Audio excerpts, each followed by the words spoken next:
Hello everyone, কেমন আছেন সবাই? আজকে শুক্রবার, আমাদের ঘরে আলু বিরিয়ানি আর চিকেন চাপ হয়েছে। আমার হাজব্যান্ডের ঘরোয়া পদ্ধতিতে চিকেন চাপ খুবই প্রিয়। আমি প্রথমে কড়াইটা গরম করে তাতে ঘি দিয়ে দিয়েছি, আর এইদিকে আদা রসুন লঙ্কা পেস্ট পেঁয়াজও পেস্ট করেই নিয়েছি বলতে গেলে। তারপরে লবণ দিয়ে ম্যারিনেট করে কাজু বাটা চারমগজ বাটা দিয়ে ম্যারিনেট করেছি, আর দই দিয়ে দিয়েছি।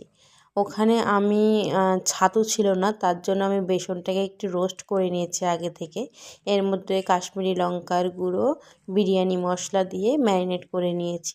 তারপরে এখানে কেওড়া জল গোলাপ জল দুটোই দিয়েছিলাম আমি। তারপরে আগে থেকে যে বেসনটা রোস্ট করে রেখেছি সেটাও দিয়ে দিয়েছি।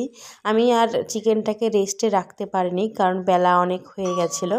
তার জন্য সঙ্গে সঙ্গে ম্যারিনেট করে আমি চিকেনটা কড়াইতে দিয়ে দিয়েছি।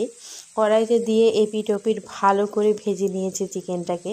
ভেজে নেওয়ার পর বাটিতে যে গ্রেভিটা ছিল চিকেনের সেটা দিয়ে দিয়েছি, আর বাটি ধুয়ে সামান্য একটু জল দিয়ে দিয়েছি।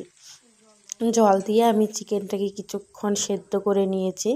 সেদ্ধ করার পর আমি ওর মধ্যে কয়েক দানা চিনি দিয়ে দিয়েছিলাম, যাতে টেস্টের ব্যালেন্সটা ভালো আসে। আর ওপর থেকে অল্প সামান্য গুঁড়ো দুধ দিয়ে আমি চিকেনটাকে ভালো করে ফুটিয়ে নিয়েছি, আর ওপর থেকে সামান্য একটু ঘি দিয়ে নিয়েছি। ঘি দিয়ে নেওয়ার পর এই দেখুন আমার চিকেন চাপটা পুরোপুরিভাবে তৈরি। কেমন লাগলো অবশ্যই সবাই আমাকে কমেন্ট করে জানাবেন। ধন্যবাদ।